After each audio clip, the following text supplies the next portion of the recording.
Hi, and welcome to the Jack and Ian show. We're in a different place. Actually, both of us are now back at home on Christmas break. We hope you all have a nice holiday season. I think both of us are doing pretty well so far. That said, sports have not stopped, so we're gonna go ahead and talk about what has been happening in the sports world of late, starting with this last week in NFL football. Ian, who are some players that were awesome this All last right. weekend? So our first player of the week is someone that has been great all season, and he's doing it right now with the Kansas City Chiefs, and that is Travis Kelce. Travis Kelce had a fantastic game this past Thursday against the Los Angeles Chargers. He had 10 receptions, 191 yards, and 2 touchdowns. Not to mention, he had the game-winning 34-yard touchdown in overtime against the Chargers. And so this guy's been great. And I mean, not just this week with his 191 yards, but just over the course of the entire season. This is his 6th straight season, actually, with over 1,000 receiving yards. He now has 7 total receiving touchdowns, 8 total touchdowns on the year. And this was actually his 4th game with over 100 receiving yards. So Kelce, he's been doing his thing for the last 6-7 years, and he's just unstoppable with the Chiefs. So he's on our player of the week's list. And it right now it doesn't seem like this Kansas City team can be stopped. They've won 7 games in a row, 6 or 7 games in a row. So they're really taking the league by storm again, even after that really tough start, but it seems like the Chiefs are back to their normal selves. Yeah, I don't know why they necessarily started so slow. It might have been they've been so dominant over the last few seasons. They kind of felt like they could coast, and they forgot other teams have professional players as well. And a lot of those were kind of closer games, that they just weren't able to pull out. But, they've kind of got their swagger back here a little bit, particularly with Travis Kelce, and now with a big win over the Chargers. I mean, that is massive, given the division that they're in, particularly for the Chargers. That's a game they need to win, being a borderline playoff team in that AFC, you know? And so that was a big game for the Chargers, and it should give the Chiefs even more confidence moving forward. Totally. They're now hitting their stride in a really good part of the season that you're stride in. That was a good win in prime time for them, and they're looking like the Chiefs that have the last 2-3 years after a slow start to this season. So it's really nice to see them back, because they're such a fun and exciting team when they are like this. Totally, yeah. And again, Chiefs are back. After that slow start, they've really picked it up. They've really taken control of the AFC West, and I think they can go pretty far into the playoffs and possibly, keep this good run of form and, take that into the Super Bowl, possibly. But anyways, moving on to our next player of the week. Again, this shouldn't be a surprise to anyone. Jonathan Taylor, he's back in our players of the week. He had a great week this week against the Patriots.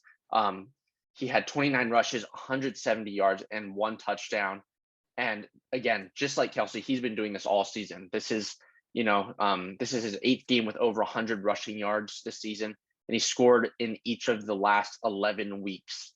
And again, Jonathan Taylor is just insane. And obviously, he's having a good season, not just because he's improved a lot, but also because of that Colts offensive line, which has really cemented itself as one of the top O-lines in the league.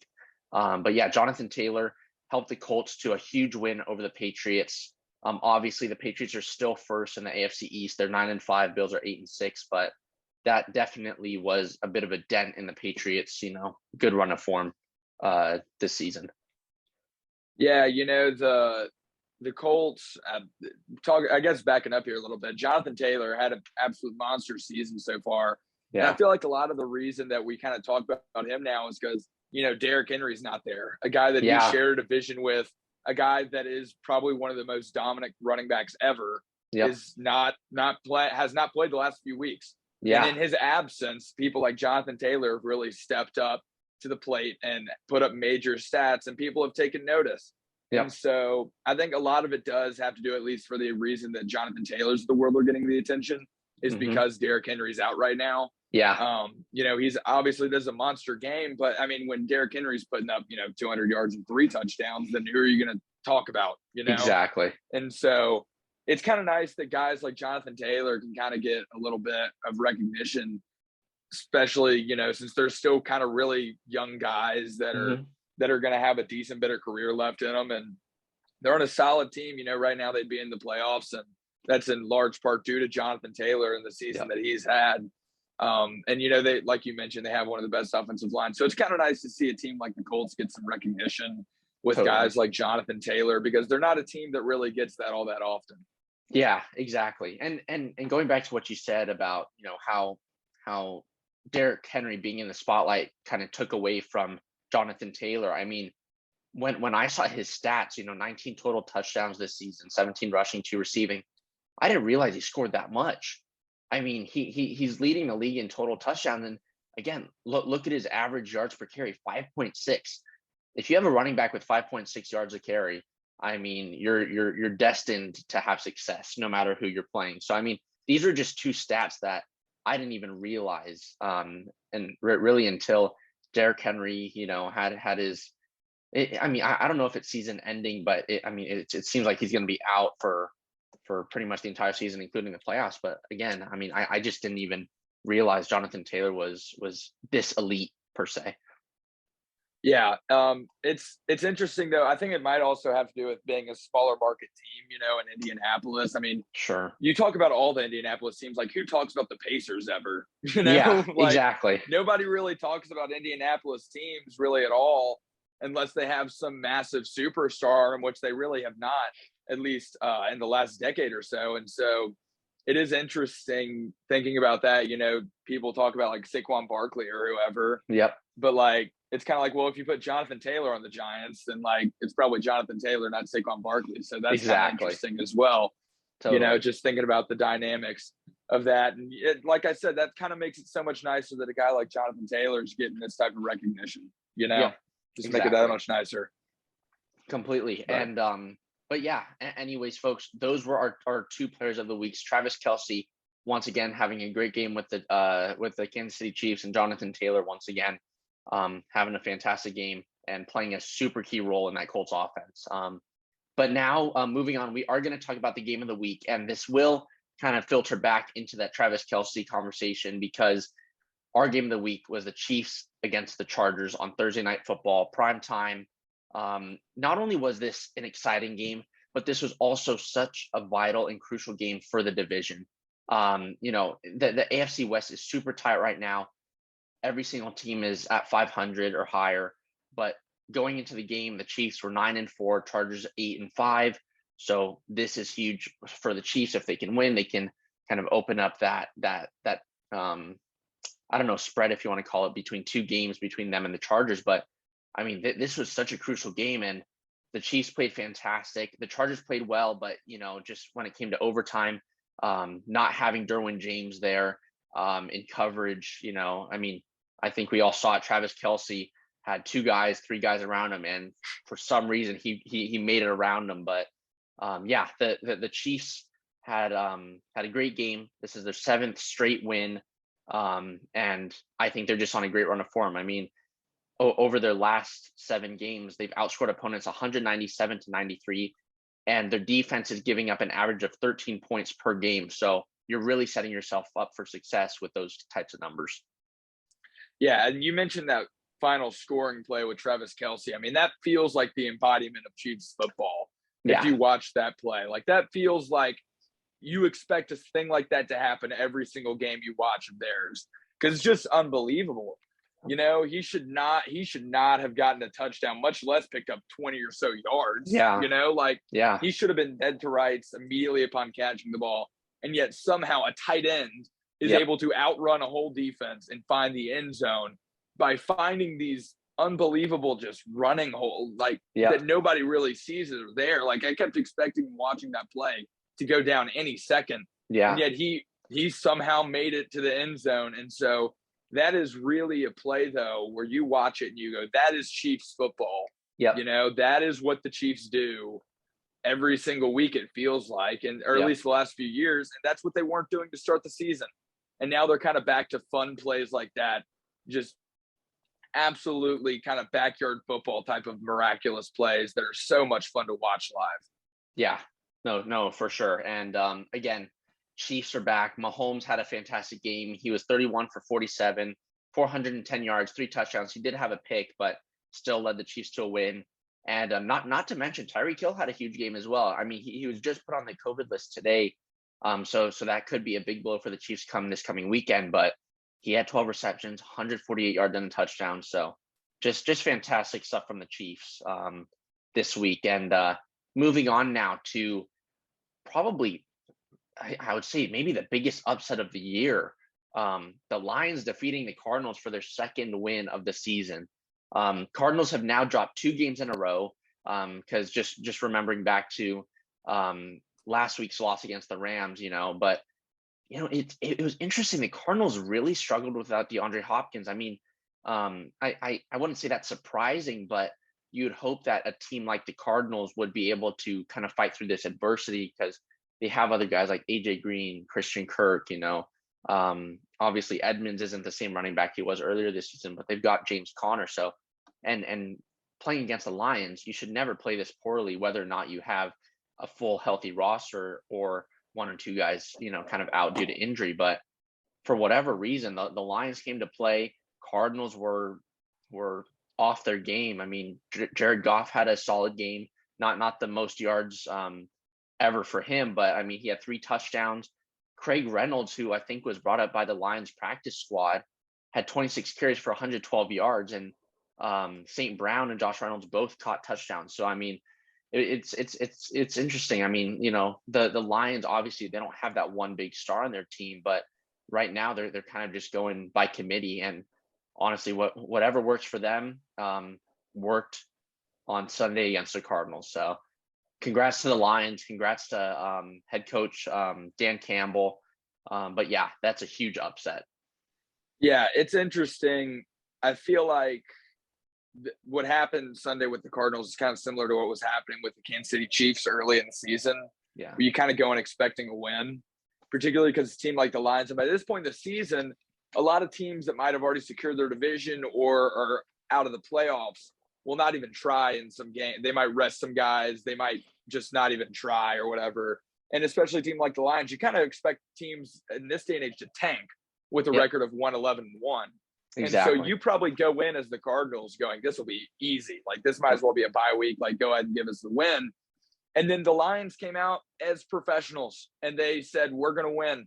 And I love that with a team that's 1-11, because it is so easy just to punt for next season. Say, hey, we'll get a top draft pick, maybe get a really good player, maybe make a couple off-season moves, and we'll be back and we'll probably be better next year. It's easy to do that if you're a team that's in Detroit's situation, especially when tanking has become such kind of a fad of late in the last 5 or 6 years in all sports leagues. And so the Cardinals probably didn't see this coming, to be frank, probably just because they thought the Lions really had already called their season off and just said, we're gonna play the off season and set ourselves up best we can to be successful in 3 or 4 years, not this Sunday, Yeah. There they were getting a win against the Arizona Cardinals, a team with major playoff aspirations in a game that they really cannot afford to drop this late in the season. Yeah, exactly. And I mean, the Cardinals, although they're 10-4, I mean, they're still gonna want to try to get that first round bye, right? I mean, Cowboys are 10-4 in the NFC East. Cardinals have the Rams, coming up behind them. The Rams are 9-4. Niners 8-6. So I mean, there's still a lot to play for, especially in that NFC West division. And this was a huge blow to the Cardinals fight to get that first round bye come the playoffs. But anyways, that was a huge game this past weekend. Actually, normally football wraps up on Monday night, right? But now kind of moving on to today, you still have 2 more games going on. I mean, yesterday the Raiders had to play the Browns at 2:00 because of COVID cases, and today at 4 p.m., at least for my time in California, Washington's going to play Philly and Seattle's going to play the Rams. So I'm just curious, Jack. Do you think NFL games should continue to be postponed if COVID cases pop up, or do you think they should be handling it differently? I think you got to take it case by case. Now, obviously, you have enough guys that are not able to put a team out there. Then, like, what are you going to do? Yeah. that said, I mean, I think you just got to play through it. There's Yeah. no real answer this late in the season. I mean, you're already so close to playoff time where you kind of just got to be the mentality of the NFL. Like, we just got to get through this. Hmm. And also, if you're looking at the positivity rate throughout these leagues, a lot of these guys are asymptomatic, which I'm aware, like, you don't want coronavirus to spread, but I mean, you can't be necessarily canceling games, I don't think, over a person that feels fine, in Sure. my opinion. While I understand the idea of that then could spread to multiple other people, I mean, when you're talking about who all is on the field, they all, for the most part, should be vaccinated by this point or whatever, and Hmm. uh, they got team doctors, all that stuff. So I just think you're so late in the season to where, yeah, like if you have to move a game time wise to wait for someone to be able to get back with the team, yeah, go ahead and do that. But in terms of like canceling a game or something, I just would feel like it's way too late in the season to be making major adjustments like that. Yeah. Especially at least for right now, what the numbers are and all that stuff. Like that might Hmm. change later, but as it stands right now, that seems like the route the NFL should probably take. Yeah. What are you thinking about that? Yeah. I mean, I guess I'm kind of in a mixed state of mind because there's certain times where I'm just like, okay, yeah, you know what? It's probably a good idea to postpone the game, make sure people are healthy and things like that. Make sure Right. to test and at least have, okay, we've got a roster, we've got a group of guys that we can at least field, right? But Hmm. then at the same time, part of me feels like, look, this is we've experienced COVID for the last year and a half, and it's like even last season, right? I'm not sure if you remember this, but the Ravens played the Steelers. They were supposed to play them on Sunday Night Football. They moved them to Monday, and then Lamar Jackson still Yes. had COVID. They moved it to Wednesday at like 3 p.m. or 5 p.m. And part of me says, why does the NFL feel like they need to move this game? It's like, look, just because is it just because Lamar Jackson has COVID? Do you want to have a big star that's going to bring in views to watch the game? Do you want that player to play? Because to me, it's kind of like, look, we've been experiencing COVID for the last year and a half to 2 years. There's no reason why we shouldn't be able to play without certain players. And it's kind of getting to that point where I feel like teams are getting bailed out because they don't have their star players, and the NFL just simply is going to say, "Hey, you know what? Let's just move it for you." Where it's like, look, no, Yeah. if let's see, for the Seahawks, say DK Metcalf has COVID. Well, look, too bad he has COVID. You're gonna have to play through that. So again, part of me understands it's like, look, you have to move the games and stuff and reschedule, but at a certain point, I kind of feel like, look, a team might have to come out here eventually and forfeit because you can't just keep giving certain teams these bailouts and these get out of jail free cards.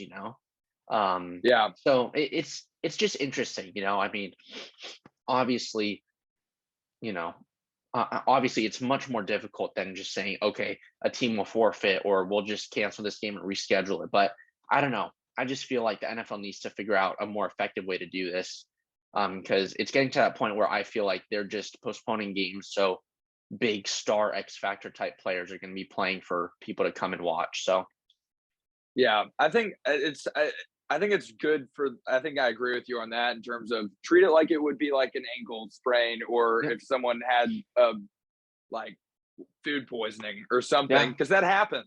yep, That happens and a player misses a game and it's got to be next man up. And so I think you got to treat it like any other reason for absence in a game. yeah, You got to exactly, start treating it like that.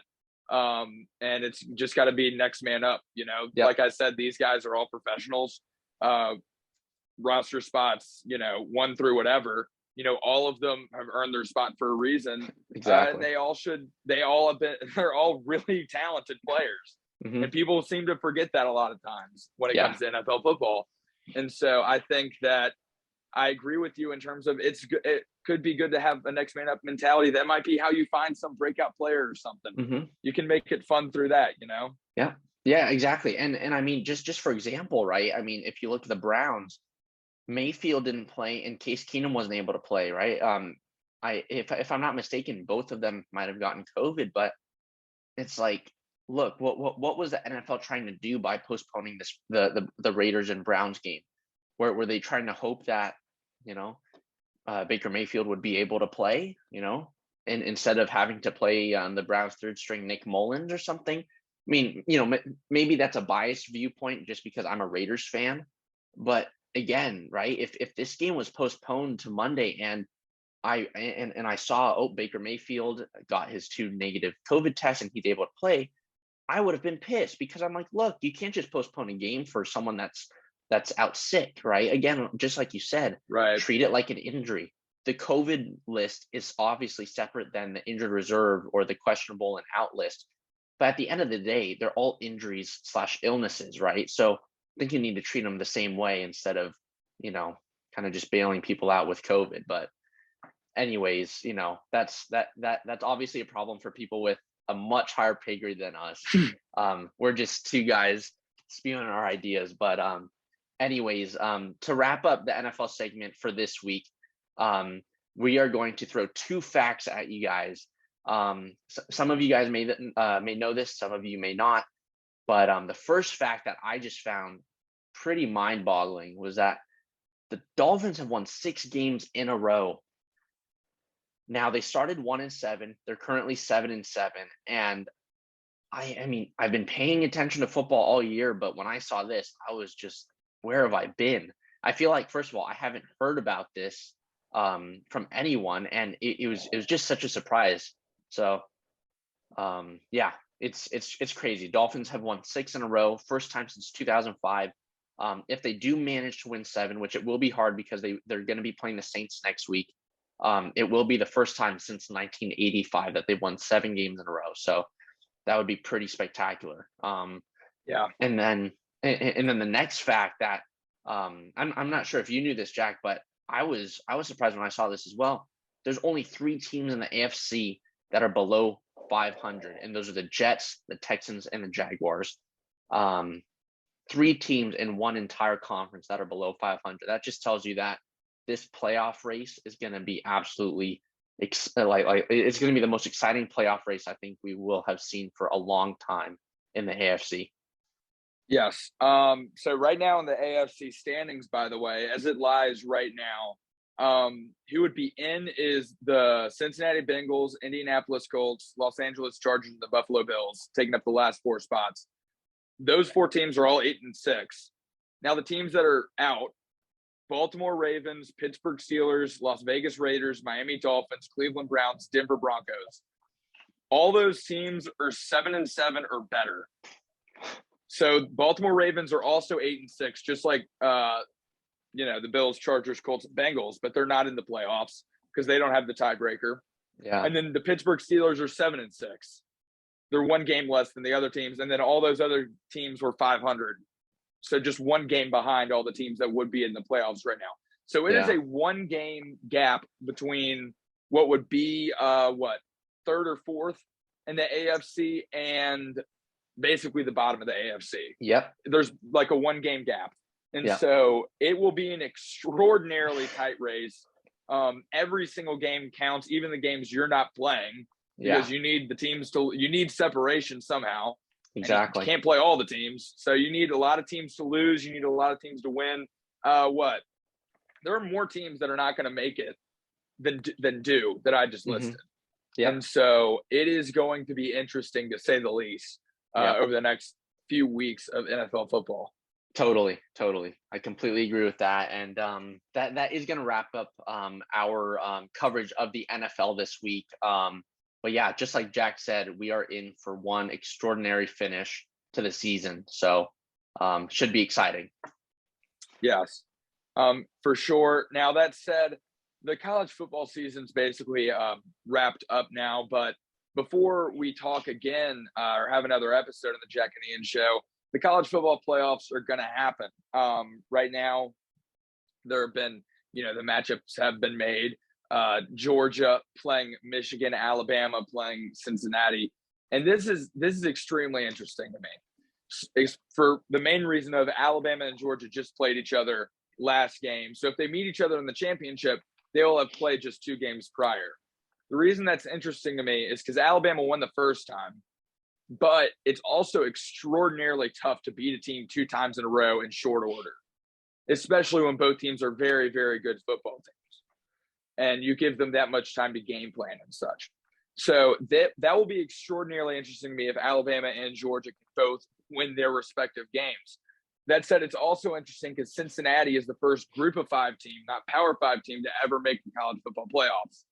So this is kind of the one shot the little guys ever had. We've seen some really good college football Group of Five teams in the past. UCF, to name one, they beat a really good Auburn team in Atlanta in their bowl game, where Auburn that year had gone to the SEC championship and beaten who if I'm remembering correctly, was the two teams in the national championship that year, Georgia and Alabama. Auburn had wins over both of them, and UCF beat Auburn, and they went undefeated that season, and they didn't get a shot. But the Cincinnati team is going to get their shot at the college football playoff. So it'll be interesting to see if they make the most of it for kind of Group of Five teams everywhere that have not really gotten their shot in the past, like that UCF team. And so they kind of got to feel a little bit of pressure. You know, they've talked big saying we belong for so long. Well, now it's time to actually prove it. You know, Sure. like now it's time to go out and actually at least be close, you know? Yeah, like yeah. if it's a respectable loss, that's like, okay, well, at least you were okay. But like it cannot get blown out if Yeah. you're Cincinnati. That just defeats your point entirely. So Cincinnati playing Alabama is a big game. And then Michigan, no one had them ranked preseason. They've kind of come out of nowhere this year. And Jim Harbaugh, he's had some really good teams in the past that have been ranked to start top 10, have playoff aspirations, supposed to be really good. This team was not one of them, yet they've made it farther than any team Jim Harbaugh's had in Michigan so far. So it'll be a fun playoff ride for sure. I'm not entirely sure what's going to happen. I'm pulling for Cincinnati because it's more fun to pull for the underdog. Sure. But it'll be an interesting college football playoff, to say the least, that happening on New Year's Eve. Sure. So you're pulling for Cincinnati, you know, trying to keep that Cinderella story going. Who do you think is going to win? Do you think Cincinnati can pull it out, or is there someone that you would place your money on? Yeah, I believe it'll be Georgia. I think Alabama is too athletic, and they've got a better coaching staff. I think Luke Fickell's a great coach at Cincinnati, but Alabama's far more experienced when it comes to the stage, you know, the pressure, the prime time. Cincinnati's not really used to that. So there's a chance they, you know, rise to the occasion, but I think Alabama's just far too experienced. And then on the other hand, I think Georgia will beat Michigan. I think that game will be really close, but I think Georgia's kind of on a mission here, especially after losing to Alabama just last week. I think that Georgia's going to play Alabama in the national title just like a few years ago. But this time I think Georgia wins, because I think it's very tough to beat a team twice in a row. I think Kirby Smart is due for one. I think that it's fair to say that that's pretty stupid because Nick Saban's owned Kirby Smart in the past. But given the circumstances of this game, I think that Georgia is just in a position where they want to be. You know, Alabama, having beaten them once before, it's possible that they come in expecting another win. And so I think that is kind of where Georgia wants them. And I think that they need to come out with something to prove if they're going to get a win, which I think they will. So I got Georgia winning the whole thing, with that kind of being how it plays out. I hope it's extremely fun. I expect it will be. So I'm really looking forward to that for sure. No, totally. Yeah. So again, college football playoffs, it's going to wrap up right before the new year, and should be a lot of fun in store for that. But anyways, moving on now to our soccer segment. You think you know about soccer. Today we're going to talk a lot about VAR and the controversy around the video assistant referee. You know, this weekend in the Premier League, especially, there's a lot of controversy around the lack of taking a look at the VAR official and trying to recall a possible foul, or looking at penalty appeals and things like that. And so, first off, I do want to start off with the best game of this weekend, and I would say it was between Liverpool and Tottenham. It was a 2-2 draw. Liverpool obviously are still fighting for the title. The title race is definitely heating up, but now Manchester City are 3 points out in front of Liverpool. But this was a huge game nonetheless, and I'm going to take you guys through three scenarios that happened. Obviously, if you guys watch Premier League, you guys know exactly what I'm talking about. But the first controversial moment of the game was when Harry Kane went in with a reckless tackle on Andrew Robertson. He showed his studs in the tackle, so that's an obvious red flag for referees to kind of pull the card out of the back pocket and suspend them for the rest of the game. But the referee saw the tackle; he was in a great position, and he only gave Harry Kane a yellow card as opposed to a red card, which would have suspended Harry Kane not just for this game but for the following 3 games as well. This was a terrible call. First of all, Harry Kane was not only late to the tackle on Andy Robertson, but he was showing his studs. He went in studs up, and he also didn't touch the ball once. So this should not have been any question of it being a red card, but for some reason, the referee decided to give him a yellow, and this is where a lot of fans have kind of been upset with how VAR is used, because VAR is, again, the video assistant referee. It's kind of like in NFL how they have the replay booths to go challenge a play and say, okay, was that really pass interference, or to challenge the spot of the ball.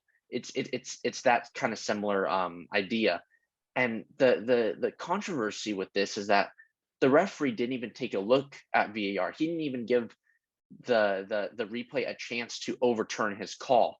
And so this is really an issue that is not just within the referees on the field, but also with the video assistant referees that are in the booth elsewhere, not telling the referee on the field to actually go take a look. Obviously, the referee on the field can't make every single call perfectly, but that's why we have the video assistant. We have the video assistant to call in and tell the referee, hey, look, you might want to take a look at this call just to really make sure you got it right. Make sure to look out for clear and obvious errors on your part, but for some reason, it just seems like they're not communicating that enough to the referee. So that was a huge issue. And then again, later in the game, Diogo Jota, Liverpool's center forward for this game, tried to draw a penalty, which to pretty much everyone in the world, it's a penalty. But again, this referee didn't call anything, which was okay. If the referee didn't call anything on the field, he let play go on, that's fine. But then you need to go back to VAR and have the video assistant, again, tell the referee, hey, just take a look at the decision. There's no harm in just making sure that you made the right call and things like that, But once again, the video assistant referee did not chime in. He did not go tell the referee on the field to go take a look. And so this is really, really causing outrage within fans. I mean, VAR was supposed to be this thing where it basically nullifies all bad calls and essentially it nullifies and voids human error in the game. But really, it's just creating an embarrassment for the referees and everyone that's on the refereeing staff, because if you can't get it right on the field, that's okay, but that's why you have VAR, to get it right on a second try. But it doesn't seem like they're really doing that. And so this is a huge issue in the Premier League, not only just for this game but also for other games. When Arsenal played Leeds United this weekend, Arsenal's center mid Granit Xhaka had he stomped on Rafinha's foot, studs showing late. He was late to the challenge, didn't get any bit of the ball, and he was only awarded a yellow card as opposed to a red card. And again, this was a blatant stomp on Rafinha. And again, no VAR came in and told the referee, hey, you might want to check this. So it's kind of like, why do we have VAR if they're not going to tell the referee on the field to actually go back and look? So, this has been an ongoing issue in soccer. And again, I like the idea of VAR, but the thing is, human error is a part of the game, right? You can't always get rid of every single bad call. I mean, you and I, Jack, whether that's in soccer or other sports, we all know, we both know moments that should have been judged in a different way, but because of human error, it was judged differently, right? I mean, whether that's the spot of the ball, being on the pylon or breaking the breaking the goal line, right, or other things like that, right? So this is just an issue that's been ongoing in soccer, and it definitely needs to be figured out sooner rather than later because it's already been implemented for 2.5, 3 seasons. So that's one huge issue. And then moving on now, I mean, I do want to talk about the title race. I did allude to it a little bit earlier in this segment, but Chelsea, who pretty much had a grip on the title race for the majority of this first half of the season, are now 6 points off of the first place Manchester City. Chelsea have 38 points. They're in third place. Manchester City are in first place with 46 points. Liverpool's in second with 43 points. So, I mean, 43 or 41 points, something like that. But the title race is heating up. Chelsea have been struggling a little bit. They've been struggling without, due to the lack of players because of COVID. COVID cases are really starting to take its toll in soccer leagues all around the world, but especially the Premier League in England. They just drew to Everton and Wolves, so they've dropped 4 points over 2 games. But then on the other hand, you have Manchester City, who are just continuing to tear it up in the Prem. They're on an 8-game winning streak in the Premier League. This streak has been going on since November 4th. And then on the other side of that, Liverpool is in great form as well. I mentioned this guy earlier, but Diogo Jota has completely transformed Liverpool's attack. Coming into the season, people weren't sure what kind of role he would play because, again, he's an attacker. So Liverpool's attack is already such a difficult, kind of attack to integrate yourself into because they've really solidified their front three with Mohamed Salah, Sadio Mane, and Roberto Firmino. But Diogo Jota has completely taken that center forward position by the scruff of the neck, and he's really pushed Roberto Firmino out of the picture completely. I mean, he's got 10 goals in 17 appearances, and not to mention he's just playing a huge role even when he's not scoring. He's making positive runs that create space for other players, and he's getting assists left and right. So this title race is definitely one to keep watching. It's going to go through May of 2022, and so I just can't wait. But yeah, so the Premier League is starting to heat up. Obviously, it's December, so this is when they're going to be playing games left and right, and this is when you're really going to see the top teams separate themselves from those mediocre teams. Because you're playing so many games, that's going to spread out. Yeah. But yeah, and then last but not least, I do want to talk about the Champions League. Last week, even though Jack and I didn't do a show last week, the Champions League draw took place. Even though the next round of the Champions League won't be played until February 15th, I do want to go over some of my early Champions League picks. And so for the first game we have on hand is PSG and Real Madrid. I think this is probably the most exciting match that we have in store. PSG obviously has that front three of Messi, Neymar, and Kylian Mbappe. Real Madrid, on the other hand, have been absolutely outstanding this year in La Liga. And I'm going to go out on a limb and say that I think Real Madrid's going to beat PSG.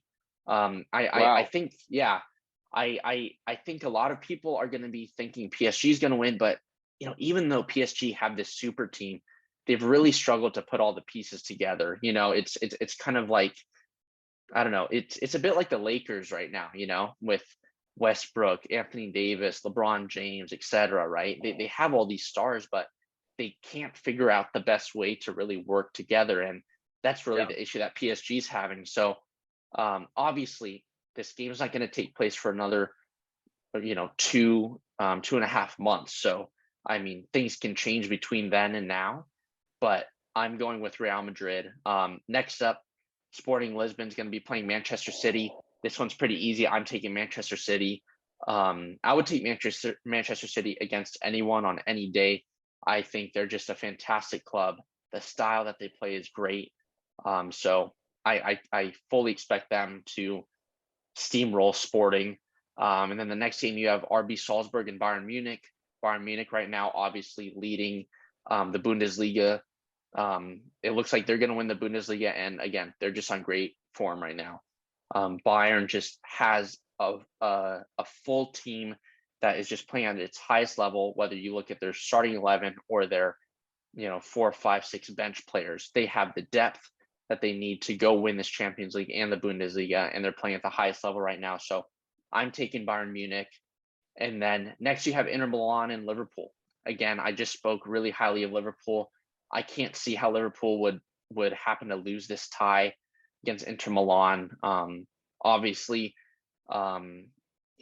if there's injuries coming up, because this game is still 2 months away on the calendar, injuries can happen, COVID can happen, but I don't see how Liverpool could lose this. And then going into the last 4 games, you have Chelsea against Lille. There's no way Lille is going to beat Chelsea, so I'm taking Chelsea all the way. The next team, Villarreal and Juventus.